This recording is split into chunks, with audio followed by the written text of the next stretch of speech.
It was late in the night. The sky above the kingdom of Nubira was dark and still. Even the birds had fallen silent. Then, it began. A sound drifted from the royal palace. At first it was soft, like a breeze whispering through silk. Then it grew, louder and louder. It came from the princess's chamber. People stirred. Guards halted mid-step. A maid dropped the bowl in her hands, shattering clay against stone. Even King Jelani and Queen Nia sat upright in their royal bed, eyes wide. The sound was not of fear, not of pain. It was something else. Pleasure. Release. A sound so full and deep that it stopped the air in people's lungs. Then, silence. And again it came, louder, fuller. The palace froze. Servants whispered. Guards looked at each other in disbelief. What is happening? Is the princess in danger? Who is in there with her? But no one had answers. Only the echo of that strange, wild cry. Down in the village, lanterns flickered as neighbors stepped outside their mud brick homes. Some covered their mouths in shock. Others stared at the palace windows in awe, because everyone had heard it, and they all knew where it came from. Princess Amina, the one who never smiled at love. The one who silenced 47 suitors with her pride. What had happened in that room? What made her cry out like that? No one knew. But something was certain. The Princess of Nubira had changed, and the entire kingdom felt it. Just 3 moons before that unforgettable night, the kingdom of Nubira was peaceful, almost enchanted. The trees swayed like they danced for the sun. Birds sang each dawn as if they welcomed the day personally. The rivers were full, the market alive, and laughter echoed from one corner of the land to the other. But what made Nubira truly shine was its royal gem. Princess Amina, the only daughter of King Jelani and Queen Nia. She was the most captivating woman the land had ever known. Not loud in her beauty, but commanding. Her skin glowed like she bathed in melted bronze and moonlight.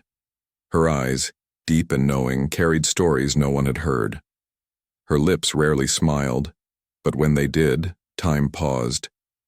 She walked with the grace of a queen who needed no crown.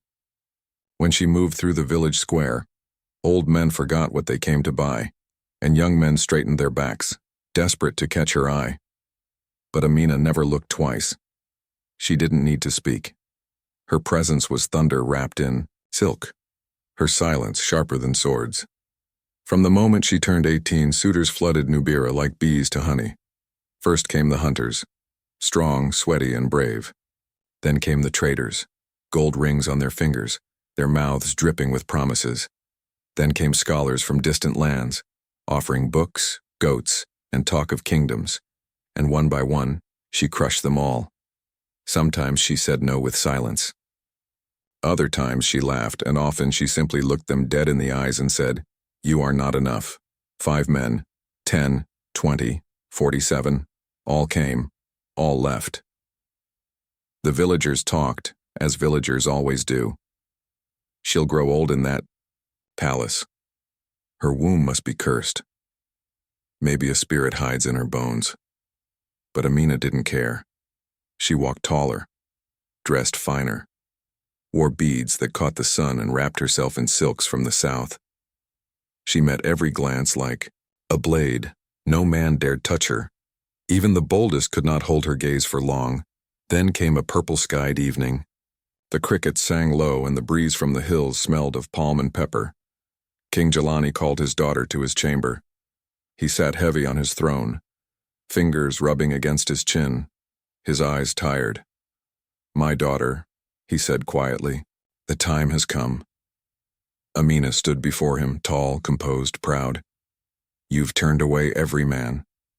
The elders are restless. The people are whispering. The kingdom is waiting. Why won't you choose a husband?" Amina met his stare with steel. "Because none of them deserve me. They bring gifts, gold, cattle, strength, legacies." She turned her face to the window, her voice soft but fierce. "I want a man who does not crumble at the sight of a crown. A man unmoved by beauty or wealth.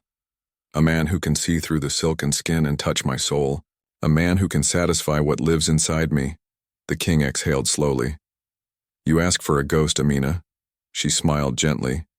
Then let me wait in the dark. That night, Queen Nia sat alone in her room, watching the moon through the lattice. She lit a candle, then another, and whispered a prayer that her daughter might one day feel love, true and undeniable. Meanwhile, in the darkened corners of Nubira, the whispers grew louder. The princess will ruin the royal bloodline. She is too proud. She will die with no child. But Amina walked through it all like a slow storm, undaunted, untouched. And in her soul, she believed that no man would ever change that. That same night, while the kingdom of Nubira slept, Queen Nia tossed beneath her silken sheets, her mind swirled with unease. A dream came, soft at first, then heavy as rain. She stood in the hallway of the palace just outside Princess Amina's chamber. The door was open. The wind howled. The moonlight lit the room in a haunting glow. And from the shadows, something entered. It did not walk. It glided. A black panther, smooth, massive, and silent, moved past the queen, past the guards. It entered Amina's room. And then came a scream. Not one of pain. Not of terror, but deep, primal, uncontrollable, as if a part of the earth itself had cried out. Queen Nia tried to follow the creature, but by the time she stepped through the threshold it was gone. Only a smear of blood stained the floor, and in the air floated her daughter's whisper, a name, faint, unfinished. Nia woke with a jolt. Sweat soaked her chest. Her hands trembled. She lit a lamp and sat by its flickering glow, breathing fast. She hadn't visited the Oracle Mama Thandi in years, not since Amina was born. But this dream, it was no ordinary vision. Before sunrise, she dressed in a plain wrap and stepped into the sacred grove, a place few dared visit after nightfall. There, inside a hut wrapped in hanging bones and dried herbs, sat Mama Thandi, the ancient priestess. Her eyes were milk-white, blind for decades, but her voice, sharp enough to cut stone. I know why you've come, the priestess said before Nia could speak. You saw the panther? Nia nodded slowly, heart heavy. Mama Thandi sat cross-legged and picked up a pouch of white stones. She whispered over them, words ancient and lost, then let them fall across the mat. They scattered in odd lines, forming shapes only the old woman could see.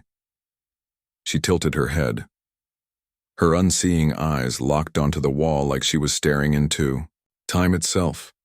Then she spoke. The one who will break her must rise from the ground, not fall from the sky. Queen Nia blinked. What does that mean? But Mama Thandi did not explain. Instead, she whispered a proverb with the weight of generations. The tree that bows for the wind will not break when the storm comes. Then, silence. She turned, her face to the wall. The message was given. No more words would come. Later that evening, Queen Nia sat beside King Jelani, watching the sun fade behind the hills. She told him everything. The dream, the scream, the blood, the whisper, the priestesses. Words gone. The king didn't speak for a long time. He simply rubbed his chin, deep in thought.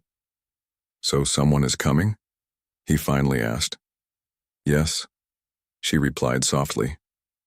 But not the kind of man we've been waiting for. Jelani sighed. I don't like riddles, Nia. Neither do I, she said. But in her heart something had already begun to shift. She didn't understand what the priestess meant. But her spirit whispered a truth she couldn't name. Something is coming, and it will change our daughter forever. Days passed, then weeks. But the dream never left Queen Nia's heart, and the riddle spoken by Mama Thandi echoed like footsteps in an empty hall. The one who will break her must rise from the ground. Yet King Jelani was growing weary. He was tired of whispers slithering through the market like snakes, tired of the side glances from chiefs during council meetings, tired of seeing his daughter's chamber always silent, always untouched, and, though no one said it aloud, the question was written across every face in the kingdom. What will become of Princess Amina? Will she rule alone? Will the royal bloodline end with her? What is she hiding in that guarded pride of hers? One hot morning, as the sun scorched the palace stones and drums sat silent beneath the council tree, King Jelani walked into the courtyard. The royal horn was blown. The crowd gathered, elders, warriors, traders, and young dreamers. Even farmers wiped sweat from their brows and came running, for something in the king's steps told them this would not be an ordinary decree. He raised one hand. His voice, like thunder, "To the man who wins my daughter's heart, I will give not only her hand, but half of my wealth. Land, gold, cattle, and power will be his. But if he fails, he must leave Nubira. Forever." A hush fell over the courtyard, like a shroud. Not even the birds sang. An elder stepped forward, brow furrowed with worry. "My king, this is no small offer. You are inviting danger." Another chief added, "And the princess? Is she aware of this?" Jelani's face was stern, immovable. "She does not need to be. If a man can reach her heart, he will have my blessing." The elders muttered among themselves, shaken. This was no longer a marriage proposal. This was war. They feared what would come: strangers, ambition, chaos. But while the old men fretted, the young men of Nubira smiled. Some grinned, some shook hands. Others turned toward the palace gates, eyes wide with dreams of land, gold, and the most powerful woman in the land. For them, this was not a warning. This was a once-in-a-lifetime chance. By sunset, the news had spread to every home, every river bend, every corner of the kingdom. The hunt for Princess Amina's heart had begun. And though the sky turned orange and darkness fell across the hills, Nubira did not sleep easily that night, because no one knew what would walk through the palace gates next. No one knew whose footsteps would echo in Amina's chamber. No one knew what kind of man would dare attempt the impossible. But one thing was certain: the game had changed, and the kingdom would never be the same. The news spread like wild bushfire. From the border rivers of Nubira to the forests beyond, the king's offer stirred men like lightning stirring the sea. Win the princess's heart, and gain half the kingdom. It didn't take long. They came in waves. First, the proud and polished. The first to arrive was a silk-robed merchant from Bambala. He came with wagons of perfumes, yams, dyed cloth, and polished stones. He bowed, smiled like a snake, and said, "Marry me, princess, and I'll wrap your skin in gold. Your feet will never touch the ground again." Princess Amina studied him like one examines spoiled fruit. Then she leaned in and said flatly, "Your breath smells like greed." The hall froze. The merchant turned red, then pale. He gathered his pride and fled without a word. Next came a scarred warrior from Itoro, chest bare, muscles shining in the light. He slammed his spear into the floor and roared, "No man has defeated me in battle. Let me conquer your love." Amina tilted her head, her voice soft and dangerous. "So you can kill for love, but can you kneel for it?" The warrior's grip on his spear loosened. He turned and left, his pride dragging heavier than his sword. Then came a healer with ancient books, a singer with honey in his voice, a prince with 30 servants and a crown heavier than his head. One by one, they stood before Amina. And, one by one, they fell.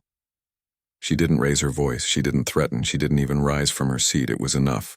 Her eyes like storms, her silence like judgment, her words like knives wrapped in velvet. Soon the palace transformed into a stage. People no longer came to see who might win her hand. They came to see how she would break the next man. She became legend, a walking lesson, a beautiful warning. Some called her the Iron Flower. Others whispered she was cursed, blessed with beauty, cursed with pride. But Amina only smiled. Every man she destroyed added fuel to her fire.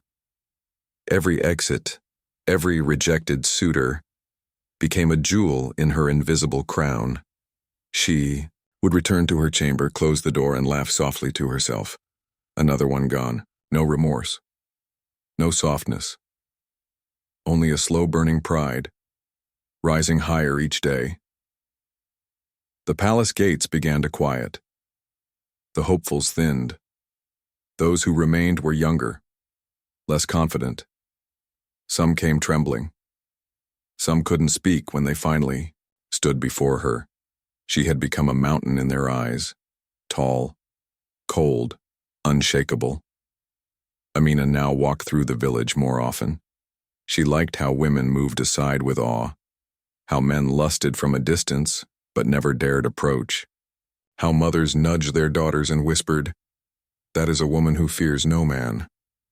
But on one blistering afternoon, under the hot sun and drifting smells of roasted corn and palm wine, something shifted. Amina, wrapped in indigo silk, stepped into the village square with two maids behind her. She wasn't looking for anyone. Not exactly. And then she saw him. He stood beneath the oldest palm tree in Nubira, the one said to be older than the village itself. No shirt. Dark skin kissed by sun and sweat, broad shoulders that bore no burden but carried quiet strength. Hands busy tying calabashes of fresh palm wine with rough rope. He didn't glance around, didn't smile, didn't notice the stares of the people or the arrival of the princess. He just worked. Steady, still, silent. Princess Amina slowed her steps. Her maids looked at her, puzzled. But Amina's eyes were fixed on the man beneath the tree. He didn't bow. He didn't stare. He didn't even blink when she passed. Something inside her chest tightened. Not pain, not anger, but something unfamiliar. A question. She turned slightly to look over her shoulder, just enough to catch a second glimpse. Still, he didn't look at her. "Princess," one of the maids whispered, "shall we move on?" But Amina said nothing. She stood there watching, waiting, for him to acknowledge her. He didn't. Later that evening, back in the palace, she turned to her older maid and asked quietly, "Who is the man beneath the old palm?" The maid smiled, already knowing who she meant. "That one? His name is Zuberi. He taps palm wine. Lives alone out near the forest's edge." Amina raised an eyebrow. "Does he not know who I am?" The maid chuckled under her breath. "Maybe he knows. Maybe he doesn't. They say he came to Nubira not long ago. Not many know his story." Amina said nothing more. But that night, as she lay on her bed staring at the carved ceiling, her thoughts didn't drift toward her silk wrappers, her jewels, or the throne. They drifted to Zuberi, the man who didn't bow, the man who didn't stare, the man who acted like she was no one. Days passed, then weeks. But Zuberi remained unchanged. Every afternoon, he tapped the palms, tied his bottles, and returned to the forest. He never came near the palace, never sent word, never once glanced in her direction, and for Princess Amina, this became a problem. At first, she tried simple tricks. She wore her finest wrapper, red silk laced with gold, and passed near the square. Zuberi didn't look up. The next day, she let her scarf drop near his feet as she passed. Still, he didn't even flinch. Another afternoon, she sent a palace guard with a bag of gold. The guard returned shaking his head. He looked at the gold, then said, "I already have what I need." Amina's eyes narrowed. No man had ever spoken like this, not to her, not in her kingdom. She had shattered warriors with one smile, reduced scholars to stammering fools with one stare. But this man, this quiet, strong, simple man, he didn't chase. He didn't flinch. He didn't care. And the more he ignored her, the more her chest burned. She began to pass the square, daily, each time in a different outfit, each time with a different perfume, each time walking slower, hips swaying like music. He never looked, not even once. That night, sleep evaded her. In her dream, she was in her chamber. The walls melted into mist. Zuberi stood in the doorway, bare-chested, eyes dark as a moonless sky. He walked to her, slow and certain. He cupped her cheek, leaned close. Just as their lips met, she awoke, sweating, breathless. She sat up, whispering, "Why can't I stop thinking about him?" Her hand touched her chest. Her heart raced beneath her skin. It didn't make sense. She was the one who ruled hearts. She was the storm. But now, this man with the silent soul and eyes like stone, he was winning, without trying. And Princess Amina, who once crushed hearts like clay, now lay wide awake, burning, yearning, aching, for a man who refused to look at her. It was the festival of rivers in Nubira. The sacred spring was decorated with palm fronds and bright cloth. Drums echoed across the hills, calling the spirits of the ancestors to join the celebration. Women danced in wide circles, their hips moving like waves. Children tossed flower petals into the holy water, laughing with joy. The air smelled of roasted maize, sweet wine, and incense. Princess Amina arrived late. As always, the crowd parted like water before her feet. She wore a royal wrap of indigo and emerald, beads coiled around her neck and wrists, her chin raised. But today, she wasn't looking at the dancers. Not at the high priestess. Not even at the spring. She was searching, and there, by the edge of the crowd, half in shadow, stood Zuberi, still shirtless, still barefoot, still quiet. He leaned casually against a low tree, eyes watching the spring. Not her. She walked past him, slowly, acting like she hadn't noticed. But inside, her chest was tight again, that same ache she couldn't name. She climbed the flat rock beside the spring to speak with the priestess. But just as she stepped forward, her foot slipped, her body pitched forward, and before anyone could scream, arms caught her, strong, warm, unshaking. She gasped. It was Zuberi. He held her around, the waist eyes meeting hers at last, and in that long, breathless moment, the world vanished. No drums, no festival, no royal title. Only his hands on her waist. Only his eyes, calm, still, and endless. Only the thunder crashing in her chest. He didn't speak. He didn't smile. He just held her, then gently let go and walked away. Like it meant nothing. The people clapped, thinking the princess had been saved. But something deeper had happened. For the first time in her life, Amina had been touched by a man who didn't want anything from her. Not her crown, not her power, not her pride. And that single, still moment tore something loose inside her.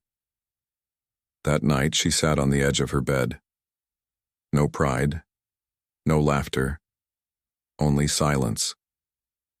She saw his eyes each time she blinked, felt his hands each time the wind touched her skin. She hated how much she wanted more. She called for her maids, then told them to leave. She locked her chamber doors, stood barefoot under the moonlight seeping through her window, and whispered his name like a prayer. Zuberi. Again. And again. Like a secret she could no longer hold. Her palms sweated. Her legs trembled. She, Princess Amina, who once made men fall on their knees, was now bending from within. Her pride was no longer a shield. It had become a weight. And Zuberi, the man who never asked, never chased, never flinched, had just become her fire. The woman who had never been shaken was now coming undone. The moon stood high, silver and proud, casting pale light across the quiet palace. No footsteps echoed. No drums beat. Only wind brushed against the stones like whispered secrets. Inside the royal chamber, Princess Amina sat by the window. Her fingers trembled. Her heart, usually still and cold, pounded like festival drums in her chest. She had made a choice. Bold, dangerous, scandalous choice. She had sent a messenger to the forest's edge. No guard. No explanation. Just a simple request. Come. And now, she waited. Moments later, the heavy wooden door creaked, and Zuberi walked in. No royal guard stopped him. No eyes questioned him. He walked through the palace like it belonged to him, like he had always been expected. Amina stood by the far wall wearing a simple white wrapper. No beads, no crown, only skin and silence. She pointed toward the floor. Stand there, she said quietly. But Zuberi did not. He walked closer, not fast, not hesitant, just sure. When he stopped in front of her, she could feel his breath against her collarbone. He looked into her eyes and spoke with a voice that seemed to rise from the earth itself. You don't want power. You want to be seen. You wear a crown, but you've never tasted surrender. I didn't come for your throne, I came for your soul. Her lips parted, but no sound came. Her knees felt weak. Her heart, a fortress for years, trembled. And in that moment, the unbreakable princess lost her grip. Zuberi leaned forward and kissed her. There was no kingdom, no wealth, no rule, only heat, only hands, only hunger. What followed was not violence, but it was volcanic. Amina's body shook like thunder rolling through the hills. The bed creaked with ancient rhythm. Her moans rose like chants, not from pain, but from freedom. For the first time she let go, of control, of pride, of the weight she had carried since girlhood. Outside the chamber, guards turned their heads. Maids covered their mouths. No one had ever heard such sound come from the royal quarters. And inside, when it was over, Amina lay still, her body glowing with warmth, her heart wide open. She rested her cheek against Zuberi's chest, breathless. She had fought off princes, scholars, warriors, and gods. But tonight, she let one man win, and she didn't regret it. Not even for a moment. The morning sun slid into Princess Amina's chamber like a gentle sigh. Outside, the birds of Nubira began to sing. The palace stirred to life. Wooden doors creaked open. Water pots clanked, servants whispered, but inside her chamber all was still. Amina opened her eyes slowly. A smile curved her lips, soft and real, the kind she had never worn before. Her body ached, but not from pain. Her skin was warm, her spirit quiet. She turned her head to the other side of the bed. Zuberi was gone. Her brows drew together. The door was still locked. The windows remained closed. No trace of his departure. She sat up quickly, wrapped her cloth around her body, and called out. A maid entered, startled. Where is he? Amina asked, voice sharp with confusion. The maid blinked. Who, my princess? Amina's voice dropped into a whisper. Zuberi. The maid hesitated. The guards say they saw him enter last night, but no one saw him leave. Amina's hands clenched. Her chest felt hollow. She dressed swiftly and walked straight to the throne room where King Jelani and Queen Nia were finishing their morning meal. She didn't kneel. She didn't wait. She stood tall and declared, I have made my choice. I have found the man I will marry. The king dropped his carved wooden cup.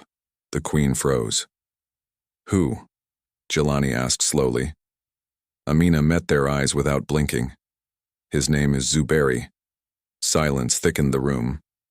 Zuberi, the king repeated. Uncertain, he clapped his hands sharply. 2 guards rushed in. Find this Zuberi. Bring him here at once. They bowed and vanished down the corridor. But as the king began to pace and Queen Nia stared in disbelief, something else was happening in Amina's chamber. The queen returned there alone. She needed to see him for herself. She needed to understand what had shaken her daughter to the core. The room still smelled of sweat, heat, and something wild. The bedsheets were tangled. The candle wax had melted down to nothing. But on the pillow, Where Zuberi's head should have rested, there was a single object, a long, black feather, smooth, shining, perfect. The queen's hands trembled as she picked it up. It felt warm in her palm. Her heart began to pound. She couldn't explain it, but she knew this was not ordinary. This was not human. She tucked the feather into her wrapper and turned away, her breath caught in her throat. That evening, as the sun bled across the sky and the guards returned empty-handed, Queen Nia left the palace once more. She returned to the sacred grove, to the blind oracle, Mama Thandi. The old woman sat exactly where she always had, eyes pale and unreadable, surrounded by fire ash and bone charms. Before the queen could speak, she said, "The bird has flown, but its shadow still sleeps inside her." Queen Nia fell to her knees. "What does it mean?" she whispered. Mama Thandi smiled, not kindly, but knowingly. "Not all men walk on feet," she said. "Some are sent. Some stay only for the night." The wind stirred. The queen clutched the black feather to her chest. Her fear was no longer silent. Her soul had begun to understand what her mind could not. Then Mama Thandi lifted her withered hands to the sky and said, "You asked about the panther. Now I will tell you." Queen Nia leaned forward, breath caught, as the priestess placed her palms to the earth and began to speak. "The Black Panther is a spirit of the old world. It bows to no one. It does not beg. When it enters a woman's room, it does not ask. It comes to break, to test, to awaken what pride has buried." The queen began to weep. "So Zuberi?" The priestess nodded. "He was not born of this world. He was sent by the gods, to test your daughter's soul, to show her the limits of her power, to melt what had become too cold. He did not come to marry her. He came to complete a task. Now, he is gone." The forest fell silent. Even the wind dared not move. Queen Nia held the feather tighter, her eyes wide with revelation. "She loves him," she whispered. The priestess nodded again. "That is the price of awakening." The next morning, the palace was not the same. Whispers moved faster than wind. Servants spoke in hushed voices behind walls. Drums remained silent. The royal flags fluttered without rhythm. But Princess Amina, she walked the halls differently now, not like a queen, not like a storm. She walked like a woman who had once drowned, and now floated. Her head was still high, but the fire in her eyes had softened. She no longer cut with her tongue. She no longer wore jewels like armor. She smiled, but it wasn't pride. It was something quieter, wiser. The village talked as it always did. She gave herself to a poor wine tapper. After all her arrogance? No bride price? No ceremony? No name? Some shook their heads in disgust. Others leaned in with wonder. She's glowing. She walks like she's been kissed by the ancestors. When asked what happened, Amina said only this: "I met a man. I lost myself. And I am not sorry." But the palace gates didn't rest. The council of elders gathered. The chiefs murmured. Even the servants felt the tension. Chief Baraka, old and stern, raised his voice in the royal court. "She has dishonored the royal blood." She opened her bed. "To a man no one can find, no dowry, no blessing, this is shame." Others nodded. The king sat in silence. Queen Nia stood beside her daughter, head high, her hand on Amina's shoulder. When asked what punishment would be given, King Jelani looked at his daughter. She did not flinch. He lowered his eyes and said nothing. From that day on, Amina stopped wearing royal colors. She dressed in soft white wrappers that flowed like water. She removed her beads. She returned the royal ring to her father. She left the palace chamber that had once been hers and never slept there again. The room was locked, the key thrown into the sacred river. No one spoke of that chamber again. People watched her closely. But she didn't cry, she didn't argue. She simply moved like someone who had died once and returned. 1 week later, in front of the royal court, she stood calmly and spoke. "I no longer wish to be heir to the throne." Gasps echoed through the hall. "My crown was pride," she said. "I wore it too long. Now I will wear wisdom." The king's hands trembled, but he did not stop her. He saw in her eyes what no throne could contain. Amina stepped down from royalty and walked out of the palace gates, not with shame, but with freedom. Weeks passed, then months. But Princess Amina, now simply Amina, was not lost. She had not faded. She had only transformed. No longer seated on a throne, she chose a woven mat beneath the baobab tree. No longer draped in jewels, she wore cloths soft as cloud and bare feet that touched the earth. And still, people bowed to her, not because they had to, but because they wanted to. Young women gathered at her door, not to learn how to rule a kingdom, but how to rule themselves. She taught them how to walk tall and how to sit still, how to speak with strength and when to say nothing, how to honor their bodies and how to guard their hearts.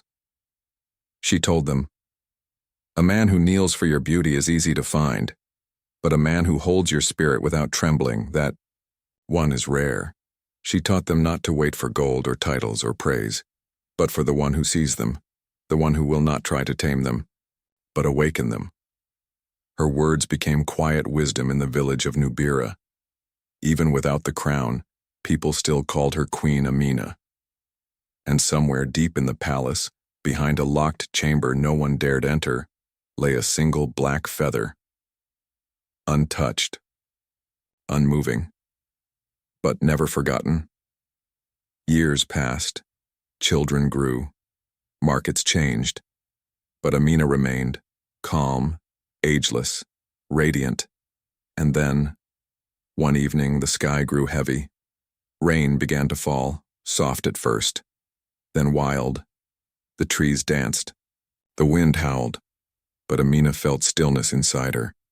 She stood at her window barefoot, closed her eyes, and something within her whispered, "Go." She didn't question. She didn't hesitate. No earrings, no crown, no wrap. She stepped into the rain, letting it soak her skin, her hair, her soul. She walked past the palace, past the stream, past the talking trees, and into the heart of the forest. There, beneath the ancient palm tree, older than time itself, he stood, Zuberi, his chest bare, his eyes calm, older, still. This time he looked at her, and he smiled. Amina fell to her knees, not as a princess, not as a girl with pride, but as a woman reborn. The rain poured down. She didn't care. She crawled into his arms, held his face between her hands. Her voice shook through her tears. "I knew you would come back to me." And under the tree that watched their first glance in the rain that washed the past clean, she screamed again, but not from pain, not from surrender. This time, it was joy.